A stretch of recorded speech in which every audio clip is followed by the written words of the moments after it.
কাৰণ কোনো সনাতনী হিন্দু মানুহ বৰ্তমান কংগ্ৰেছ দলত থাকিব নোৱাৰে। ভূপেন বৰাক যি ধৰণে আমি সন্মান দিছোঁ, আপোনাকো আমি তেনেধৰণে সন্মান দিম। আপুনি আহি আমাৰ পাৰ্টিত যোগদান বহুত বেছি নতুন মুখ থাকিব, মহিলা প্ৰাৰ্থী থাকিব, সকলো জাতি জনগোষ্ঠীৰ প্ৰতিনিধিত্ব থাকিব আৰু যুৱ সমাজে ইউথ হয় এইবাৰ বহুত বেছি ৰিপ্ৰেজেণ্টেশ্যন। আপুনি কোৱাৰ দৰে একেখন লিষ্টতে গোটেই তালিকা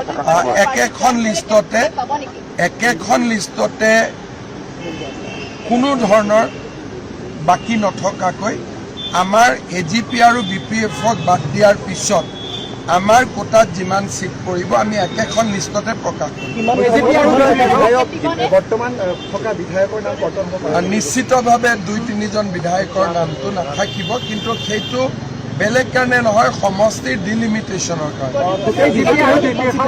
প্ৰদ্যুৎ বৰদলৈ যদি বিজেপিত আহে, নিশ্চিতভাৱে তেওঁ বিধানসভা নিৰ্বাচনত যাতে প্ৰতিদ্বন্দ্বিতা কৰিব পাৰে, এখন ডেফিনেটলি আমি ক'ৰবাত স্পেয়াৰ কৰিব পাৰিম যদি তেওঁ আহে।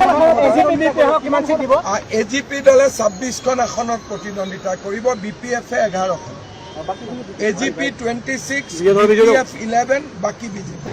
কাৰণ কোনো সনাতনী হিন্দু মানুহ বৰ্তমান কংগ্ৰেছ দলত থাকিব নোৱাৰে। ভূপেন বৰাক যি ধৰণে আমি সন্মান দিছোঁ, আপোনাকো আমি তেনেধৰণে সন্মান দিম। আপুনি আহি আমাৰ পাৰ্টিত যোগদান বহুত বেছি নতুন মুখ থাকিব, মহিলা প্ৰাৰ্থী থাকিব, সকলো জাতি জনগোষ্ঠীৰ প্ৰতিনিধিত্ব থাকিব আৰু যুৱ সমাজে ইউথ হয় এইবাৰ বহুত বেছি ৰিপ্ৰেজেণ্টেশ্যন। আপুনি কোৱাৰ দৰে একেখন লিষ্টতে গোটেই তালিকা একেখন লিষ্টতে কোনো ধৰণৰ বাকী নথকাকৈ আমাৰ AGP আৰু BPF-ক বাদ দিয়াৰ পিছত আমাৰ কোটাত যিমান চিট পৰিব আমি একেখন লিষ্টতে প্ৰকাশ কৰিম। নিশ্চিতভাৱে 2-3জন বিধায়কৰ নামটো নাথাকিব, কিন্তু সেইটো বেলেগ কাৰণে নহয়, সমষ্টিৰ ডিলিমিটেশ্যনৰ কাৰণে।